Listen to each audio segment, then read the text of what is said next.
नमः पार्वती पते हर हर महादेव। ओम नमः शिवाय।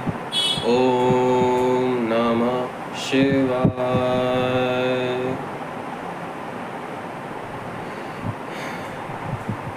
राधे राधे।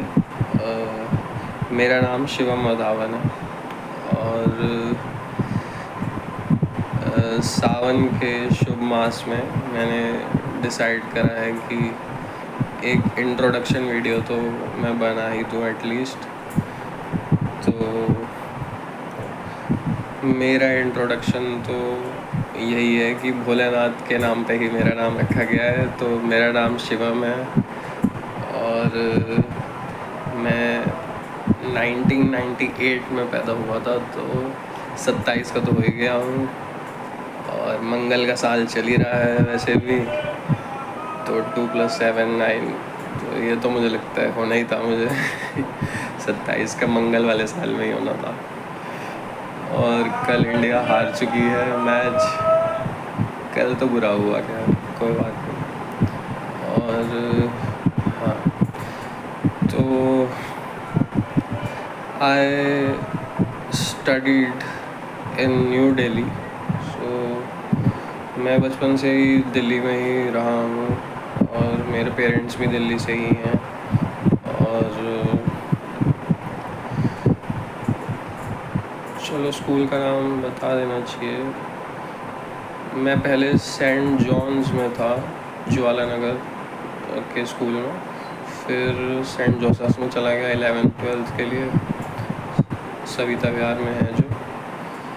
फिर मैं गया, ये तो पढ़ाई की बात ही कर रहा हूँ फिलहाल। फिर मैं गया शहीद भगत सिंह कॉलेज में आफ्टर 12th। सो कॉलेज जाना भी सही है ऑलरेडी, बट मेरा एक्सपीरियंस उतना ज़्यादा नहीं हो पाया because I was enrolled into CA course also. तो CA में आ गया।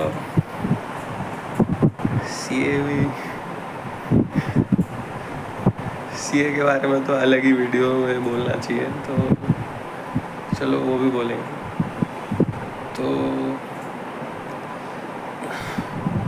12th के बाद भी मैंने कॉलेज में एनरोल करा, BCom ऑनर्स करी 3 साल, वो हो गई। फिर एक आर्टिकलशिप होती है जो ट्रेनिंग पीरियड होता है 3 साल का, वो भी करा। फिर 2 साल जॉब भी करी। अब आके वो सावन आया जब मैं घर पे बैठा हूँ, तो थोड़ा फ्री टाइम मिल रहा है, तो मैंने सोचा वीडियो बना लेते हैं। और लास्ट अक्टूबर नवंबर दिसंबर, ओके, तो लास्ट 10 महीने से मैं एस्ट्रोलॉजी और ज्योतिष विज्ञान ये सब थोड़ा सीख रहा था। तो मुझे लगता है कि शुरू से ही सबको सीखना चाहिए, बहुत ज़्यादा ज़रूरी है। मुझे ऐसा फील होता है कि बहुत ज़्यादा लेट मेरी आंखें खुली हैं। और मेरे पापा मम्मी की तो शायद और मतलब उनको और लेट इसका एक्सपोजर मिला है, लेकिन हो सकता है चलो उस मामले में मुझे फिर भी जल्दी एक्सपोजर मिल गया इस चीज़ का। तो जो कि मुझे लगता है कि 2 लोगों की वजह से हुआ है। एक तो मेरे भैया हैं, अंकुश भैया, उनको टैग या कुछ करूँगा मैं इसमें कमेंट ही कर दूँगा। और दूसरे हैं, एक तो एस्ट्रो अरुण पंडित जी हैं। मतलब पंडित जी, मैं तो उनको सर या गुरुजी जो भी कहो वही मानता हूँ। तो हाँ, अभी मैंने वो सावन का महीना चल रहा है, तो मैंने रुद्राक्ष भी ऑर्डर करा है। तो जब आएगा तो देखते हैं। अनबॉक्सिंग की वीडियो भी मैंने कभी बनाई नहीं है, तो अनबॉक्सिंग भी डाल देंगे एक।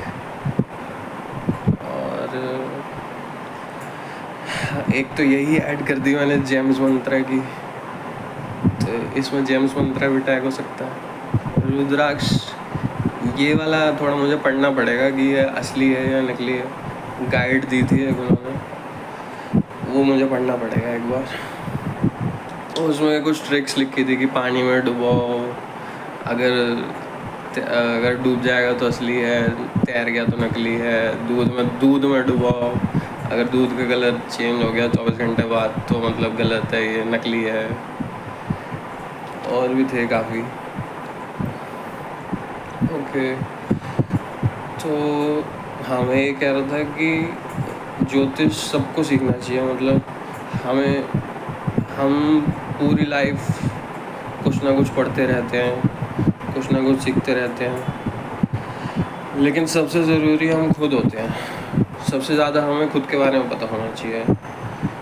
तो और कुंडली देख के मुझे लगा भी कि एक जो टर्म होती है सेल्फ ऑब्सेस्ड या नार्सिसिस्ट, वो तो एकदम मैं ही हूँ। मेरा राहु फर्स्ट हाउस में है, तो मतलब खुद से अटैचमेंट भी बहुत ज़्यादा है और डिससेटिस्फैक्शन भी है ही। तो हाँ, तो मेरे लिए एक रेमेडी भी थी कि सर ने बताई थी कि वैष्णो देवी जाओ, माता रानी का दर्शन करो। तो देखते हैं, तो मन है बहुत जाने का। ज्योतिष से भी बहुत होता है कि हमारा भगवान से भी कनेक्शन ये बहुत जोड़ के रखता है, क्योंकि आधे से ज़्यादा रेमेडीज़ तो भगवान से रिलेटेड ही होती हैं। और पढ़ते हैं तो यही पता लगता है कि जो सारे प्लैनेट्स हैं उनके जो लॉर्ड्स हैं वो भगवान ही है सब। ऑल तो भगवान एक ही है, अब उसमें थोड़ा कन्फ्यूजन है या अभी ये तो किसको क्या ही पता है कि मतलब कौन भगवान है। पहले अभी मैंने विष्णु पुराण देखा था, मैं पढ़ नहीं सकता, मतलब कोई बुक दो अगर मुझे विष्णु पुराण की तो मैं नहीं पढ़ पाऊँगा, मोस्ट प्रोबेबली 1-2 दिन पढ़ के छोड़ दूँगा। लेकिन मैंने विष्णु पुराण का सीरियल देखा जिसमें नीतीश भारद्वाज थे, बहुत ही बढ़िया बनाया हुआ था, सबको देखना चाहिए। और विष्णु पुराण में तो यही है कि विष्णु जी भगवान है, उन्होंने ही सबकी उत्पत्ति करी है। शिव जी भी उनमें से ही आए हैं, ब्रह्मा जी भी उन्हीं में से आए हैं। लेकिन अभी मैं शिव पुराण भी देखूँगा। मेरे ख्याल से बहुत लोगों ने देखा हुआ है। एक मेरा दोस्त है जो इसी में ही एक्सपर्ट है, तो उसने बताया था कि शिव पुराण में बताया कि शिव जी में से उत्पन्न हुआ है सब। तो मेरे ख्याल से सावन का महीना है तो शिव पुराण देखना बनता तो है। देखता हूँ, चलो कोशिश करता हूँ। अभी क्योंकि मैं थोड़ा पढ़ भी रहा हूँ, तो ये तो मैंने 10 मिनट ऐसे ही निकाल लिए, कोई ये मत सोचना कि पढ़ नहीं रहा है, ये सब कर रहा है। तो ये सब भी ज़रूरी है थोड़ा। अभी जैसे मैं सुबह उठता हूँ, मैं अपना रूटीन बताता हूँ एक बार सुबह का। हालांकि अभी तो बारिश हो रही है तो मैंने सुबह जॉगिंग पे जाना या रनिंग पे जाना छोड़ा हुआ है, लेकिन मैं सुबह रनिंग पे जाता हूँ। 5 साढ़े 5 उठ जाता हूँ, 6 बजे जाता हूँ, 6 से 7:15 तक रनिंग करता हूँ। फिर घर पे आके आधा घंटा या 20 मिनट बैठता हूँ, फिर नहा लेता हूँ। नहाने में तो 10 मिनट ही लेता हूँ, मैं ज़्यादा नहीं लेता।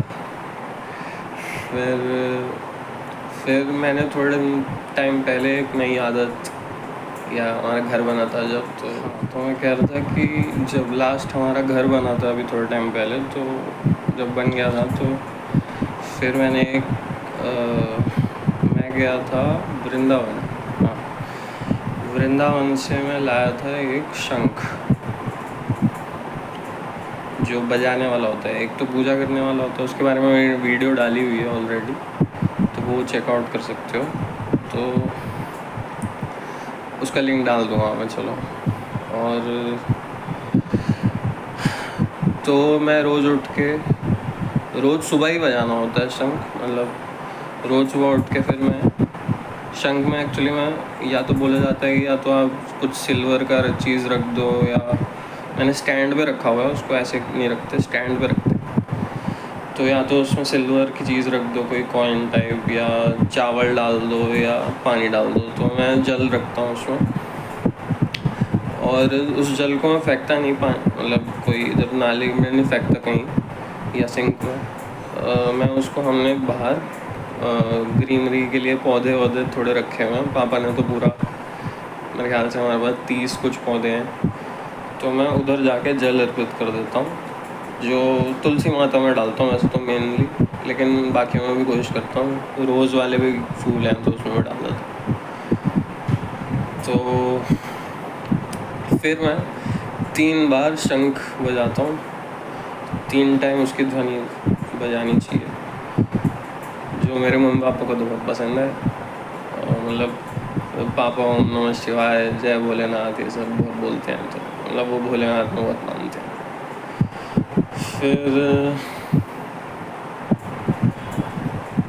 फिर मैं जाता हूँ, लोटे में जल और थोड़ा दूध और तिल मिक्स करती है मेरी मम्मी, वही देती हैं, तो और थोड़ा कुछ चींटियों के लिए कुछ दाना टाइप देती हैं, तो वो मैं पीपल के पेड़ पे जाके चढ़ाता हूँ, पीपल पे भी चढ़ाता हूँ।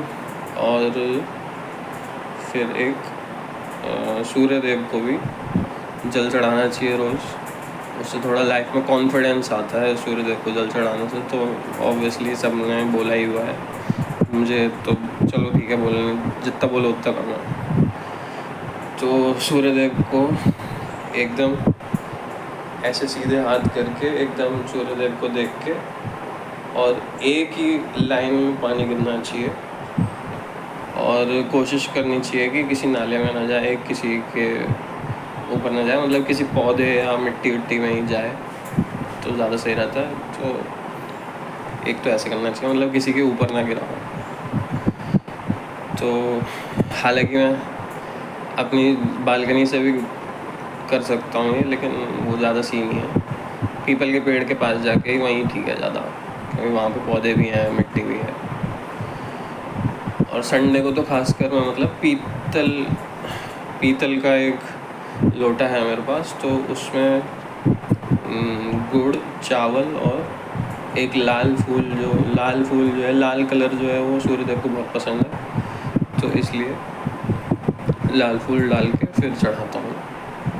और ओम श्रीम सूर्याय नमः का 5 बार मेरे ख्याल से, क्योंकि सूर्य के साथ 5 नंबर एक रिलेटेड है, या 10 बार भी बोल सकते हैं, क्योंकि उसका भी टोटल 1 ही है, तो 1 सूर्य से रिलेटेड है न्यूमरोलॉजी में। तो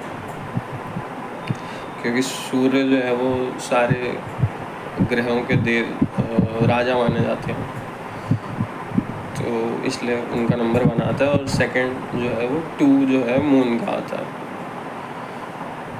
ठीक है, तो फिर मैं वापस आके अपने घर में हाथ वाथ धोता हूँ, और फिर मम्मी और पहले पापा के या मम्मी के, जिसके भी जो भी पास में मिल जाए, दोनों में से दोनों के पैर छूता हूँ, गले लगता हूँ दोनों के, और वो आशीर्वाद देते हैं दोनों। फिर मत्था टेकता हूँ मंदिर में भी अपना, फिर जो भी अपना करना होता है, पढ़ाई करनी होती है पूरे दिन, या कुछ सीरीज़ वीरीज़ देखनी होती है देख लेता हूँ। पहले तो ऑफिस जा रहा था, अब तो घर पे ही होता है। और हाँ, एस्ट्रोलॉजी सीख रहा हूँ, वो तो चलती रहती है, सर ने बोला पूरी ज़िंदगी, दो जन्म भी कम पड़ेंगे, तो ये तो चलते रहेगा। और भी वीडियोस बनाने का है, तो इंट्रोडक्शन अगर ठीक लगाओ तो शेयर करो, लाइक करो, कमेंट करो। राधे राधे।